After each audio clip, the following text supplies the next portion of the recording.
আসসালামু আলাইকুম। আমি আছি এখন ফেনী নোয়াখালী মহাসড়ক।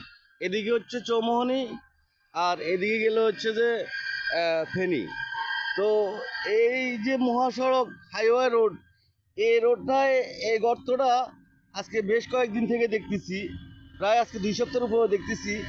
এই রাস্তাটা নতুন করে করা হয়েছে, কিন্তু এটা এই এই জায়গাটা অনেক দিন হয়েছে গর্ত হয়ে গেছে।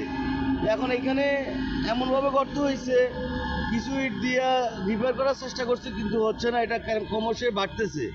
এটা যদি দ্রুত কাজ না করা হয় তাহলে দেখা গেছে যে দুর্ঘটনার সম্মুখীন হওয়ার সম্ভাবনা বেশি।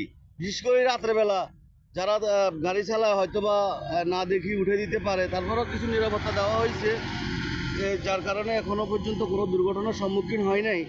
আশা করি কর্তৃপক্ষ যেন এটা নজরে আসে, এটা যেন দেখে।